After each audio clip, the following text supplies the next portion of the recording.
Hi there, I'm glad you're here because today's video is one I've been meaning to share for a long time. It's not always easy to talk about regrets. Looking back on your life, especially as you get older, can stir up a lot of emotions, some warm and proud, others a little painful.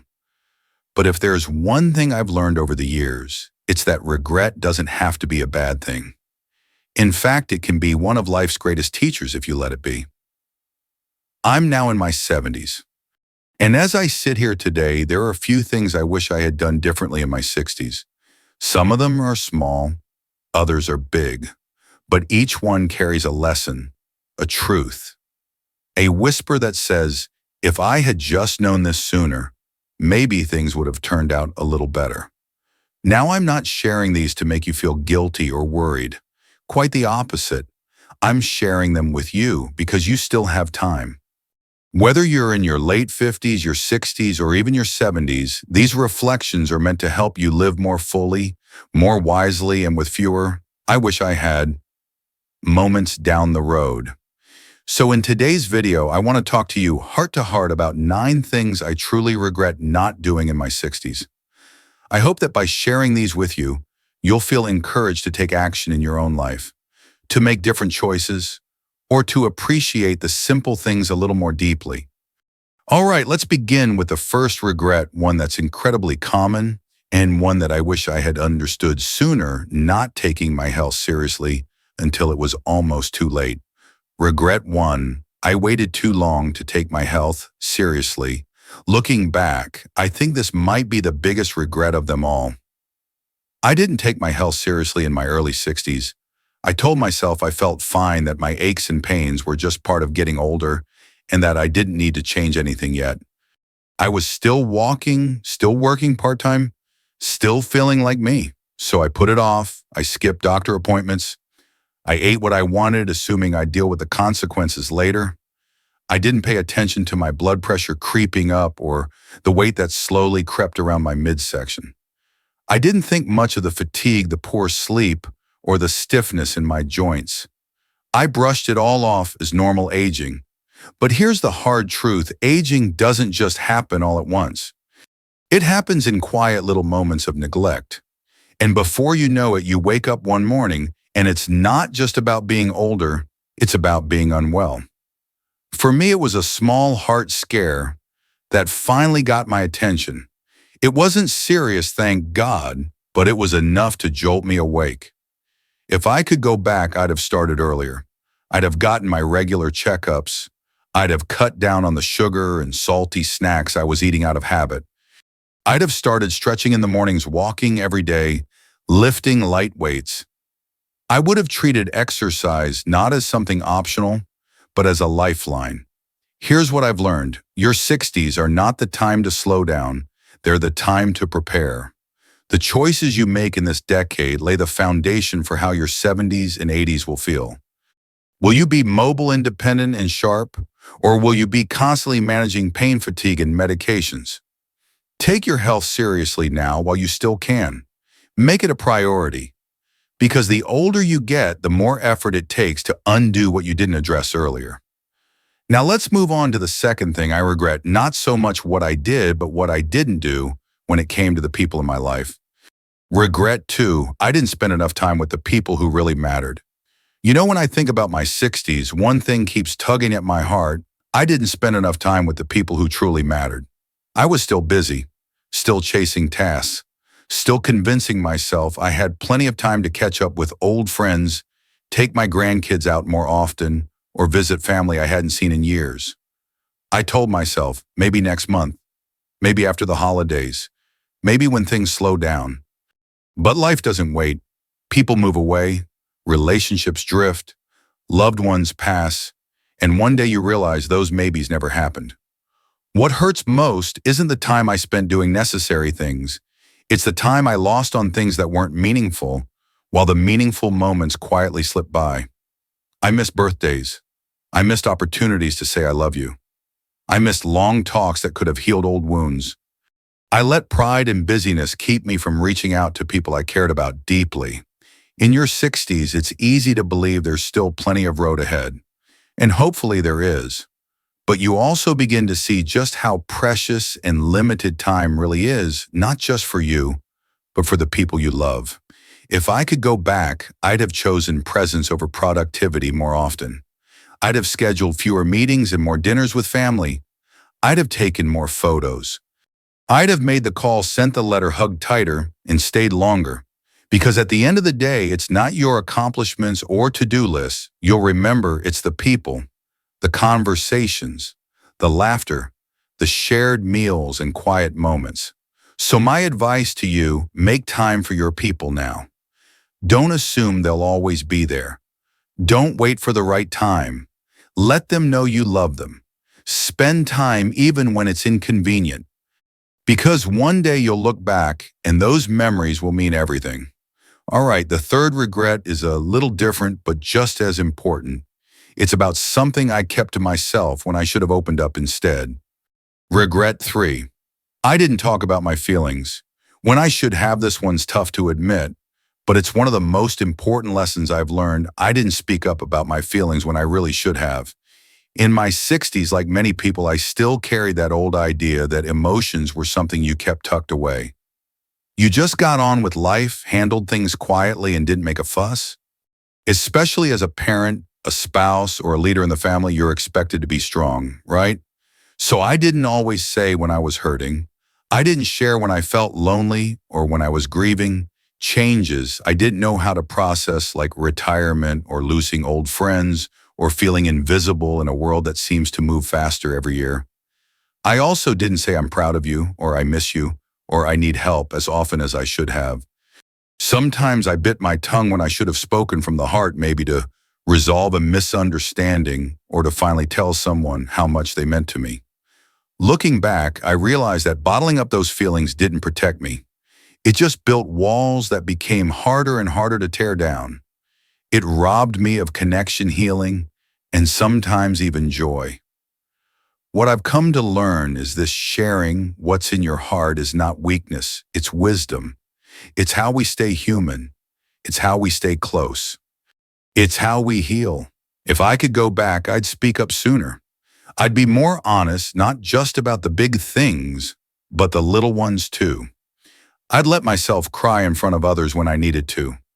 I'd say thank you, I'm sorry, or I love you without a hesitation. So if you're carrying something inside right now, pain, pride, regret, or even love, say it. Write it down. Pick up the phone. Look someone in the eyes. You might be surprised at the peace it brings, not just to them, but to you. Next, let's move on to regret number 4, something that many people overlook until it's already slipping away: mobility. And trust me, I learned this one the hard way. Regret 4.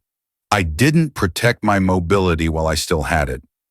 This regret didn't hit me all at once. It crept in slowly, like the stiffness in my knees, the ache in my back, and the way I started reaching for railings when I didn't used to. I'm talking about mobility, our ability to move freely, confidently, and independently. In my early 60s, I still felt pretty agile. I could walk around the neighborhood, work in the yard, get up from the floor without thinking much about it, and I assumed it would stay that way. I thought I'll exercise more later. I'm still in decent shape, but I didn't make it a priority. I didn't stretch daily. I didn't work on my balance. I didn't do strength training, even simple body weight exercises like squats or light lifting. And little by little, my body started changing. By my late 60s, I was more hesitant on stairs. I had trouble getting out of low chairs. My walks became shorter, and I began to avoid certain activities, not because I didn't want to do them, but because I wasn't sure I could. That's when it hit me: mobility isn't something you think about until it's gone, and by then it's harder to get back. If I could go back, I'd take daily movement more seriously. I'd stretch every morning and every night. I'd keep my legs strong, my core steady, and my joints flexible. Not for vanity, but for freedom. Because when you lose your mobility, you start losing pieces of your independence, and that is a hard thing to face. So if you're in your 60s now, please hear me: move every day. Even if it's just 15 minutes of walking, gentle yoga, or sitting down and standing up from a chair 10 times, it all adds up. And it helps protect the future version of you, the one who still wants to travel dance, or simply reach that top shelf without fear. Now let's move into something a little more personal: financial regret. Not about what I did spend money on, but what I didn't prepare for. Regret 5. I didn't plan well enough for my financial freedom. Let's talk about something many of us avoid until it's staring us in the face: money. More specifically, how I didn't plan well enough in my 60s to enjoy true financial freedom in my 70s. Now, I wasn't reckless. I paid my bills, saved a little, and didn't live extravagantly. But I made a crucial mistake. I underestimated just how expensive aging can be and how limited income feels once you're no longer working full-time. In my 60s, I assumed things would balance out. The Social Security, maybe a small pension and some savings would be enough. But I didn't factor in things like rising medical costs, home repairs, inflation, or the unexpected costs of helping family members or even myself during emergencies. I also didn't plan for the simple joys that require money, like traveling, taking a class, treating the grandkids, or fixing up the house. I found myself saying no more often than I wanted to, not because I didn't want to, but because I couldn't afford to. Here's what I wish I had done differently: spent less on things and more on future security. Talked to a financial advisor even just once. Budgeted with more honesty about long-term needs. Focused on building passive income or downsizing sooner. But most of all, I wish I'd realized sooner that freedom in your 70s isn't just about time. It's about financial breathing room. If you're in your 60s now, I urge you, review your finances. Make a plan. Even small adjustments like cutting unnecessary expenses, building an emergency fund, or exploring part-time work that brings you joy can make a huge difference later on. It's not about getting rich. It's about having options, choices, dignity, peace of mind. Let's now move on to something more internal.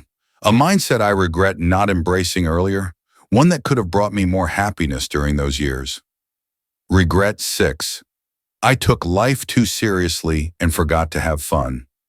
This one stings a little because it's so simple, and yet I missed it. I forgot to have fun. In my 60s, I was still so caught up in being responsible. I worried about finances, about family, about staying useful. I kept myself busy with obligations, housework, errands, routines, but somewhere along the way I stopped playing. I stopped laughing as much. I stopped being silly or spontaneous. I became serious. Don't get me wrong, I had good days. But looking back, I realized I didn't make enough time for joy. Real joy.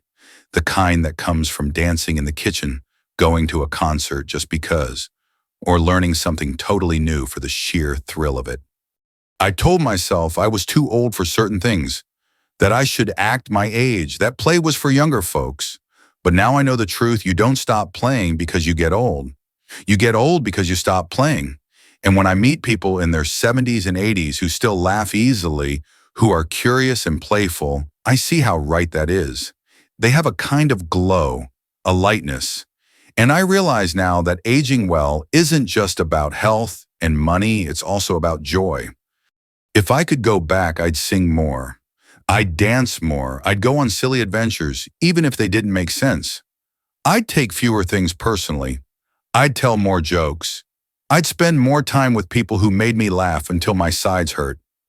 So if you're listening to this and you're in your 60s, here's my gentle nudge. Don't wait for retirement to have fun. Don't wait for the perfect time.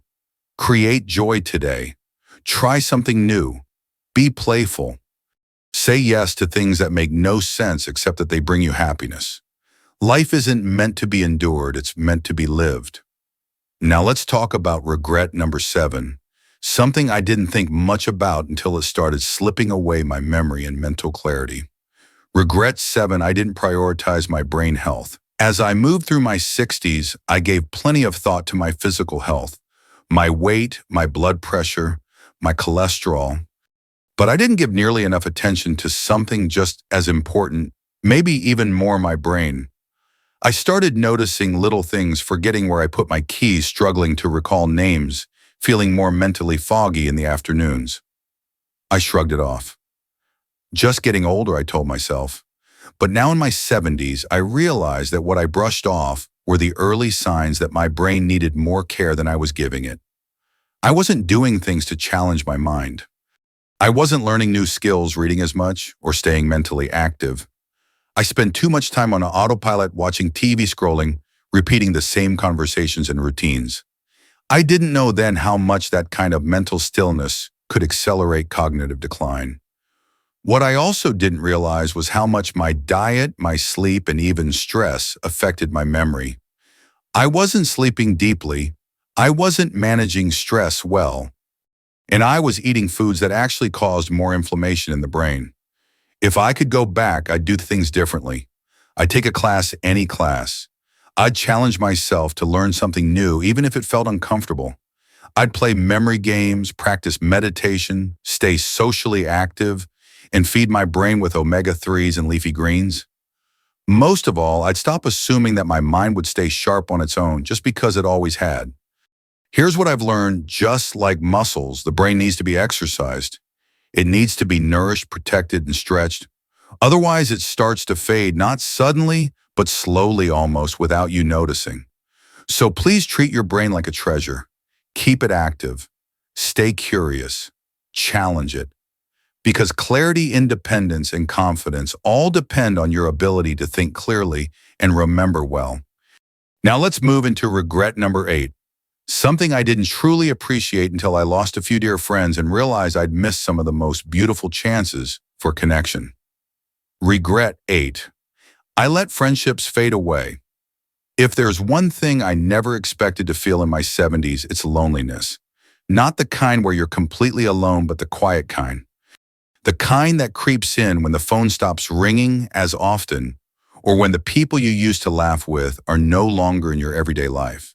That's why I regret this deeply. I let friendships fade away in my 60s. It wasn't intentional. Life just got busy. Everyone seemed to have their own responsibilities: grandkids, retirement changes, health issues. I told myself I'll call them next week or we'll get together soon. But weeks turned into months and months into years. And then it felt awkward to reach out. Or worse, it was too late. Some of those friends passed away before I reconnected. Some drifted so far that I don't think they'd recognize my voice anymore. That's hard to sit with. And what I've realized is that friendship is not a luxury in later life. It's a lifeline. It keeps you young. It keeps you laughing. It gives you stories, warmth, and a sense that you're still a part of something meaningful. I wish I had picked up the phone more. I wish I had made the effort even when I was tired or busy. I wish I had said, "Hey, I was thinking about you," more often. Because maintaining friendships in your 60s is not about big events or grand reunions. It's about the little check-ins, the coffee chats, the shared moments. So if there's someone on your mind as you're listening to this, don't wait. Reach out, rebuild, reconnect. It might feel awkward at first, but it's worth it. Friendships once lost are hard to replace, but the ones you revive, they're even more precious. Now let's close this chapter with my final regret, one that touches on how I saw myself during that decade of my life. Regret 9. I didn't fully appreciate the beauty of my 60s while I was living them. This last one is perhaps the most bittersweet of all. I didn't fully appreciate how beautiful my 60s truly were until they were gone. You see, when you're in your 60s, there's a strange tug-of-war going on inside. You're not exactly young anymore, but you don't feel old either. You're caught in between, still capable, still strong, but maybe not as fast or as sharp as you once were. And sometimes all you can see are the things that are fading. That's what I focused on too much. The wrinkles, the gray hair, the slower metabolism, the changing world around me. I spent so much time worrying about aging that I didn't stop to appreciate what I still had: the energy to travel, the wisdom to make better choices, the freedom from raising kids or chasing careers. I was finally at a stage in life where I could live for myself, and yet I didn't realize how special that was. Looking back, my 60s were golden in their own way. I had experience, but also mobility. I had perspective, but also time. I had stories to tell, but still had more chapters to write. I just didn't stop to soak it in, to enjoy my morning walks without rushing, to savor conversations, to look in the mirror and see a survivor, someone who'd made it this far with strength and grace. And that's my message to you. Don't miss the beauty of the season you're in. You'll never be in your 60s again. So take the photo, dance at the wedding, say yes to the dinner invitation, wear the outfit, smile at your reflection, because one day this very moment will be the good old days. Don't just survive your 60s, live them. So there you have it, 9 things I truly regret not doing in my 60s. Not to dwell on the past, not to judge myself harshly, but to offer you something I wish someone had given me a chance to see what matters before it becomes a memory. Let's quickly recap those regrets. One more time, I waited too long to take my health seriously. I didn't spend enough time with the people who really mattered. I kept my feelings to myself when I should have spoken up. I let my mobility fade without protecting it. I didn't prepare well enough financially for freedom in later life. I took life too seriously and forgot to have fun. I neglected my brain health until I felt it slipping. I let beautiful friendships quietly fade away. I didn't stop to appreciate the richness of my 60s while I was living them. But here's the thing about regret, it can become your roadmap. It can show you what matters most, not by theory, but by lived experience. And that's what I hope this video does for you, not just as a reflection of my past, but as a guide for your future. If you're in your 60s now, you still have time. If you're in your 70s, it's not too late. And if you're younger, you've been given a gift, a glimpse ahead with the wisdom to shape a life you won't have to apologize to yourself for later. Live fully, love deeply, laugh freely, and don't wait. Start today. Because this chapter of your life right now will one day be the one you look back on. Make it something you'll smile about. Thank you for listening. If this video meant something to you, I hope you'll share it with someone who needs to hear it. And if you'd like more honest heart-to-heart conversations about living well as we age, don't forget to subscribe, leave a comment, and join this growing community. Until next time, take care of yourself, take care of your heart, and live your life with fewer regrets and more meaning.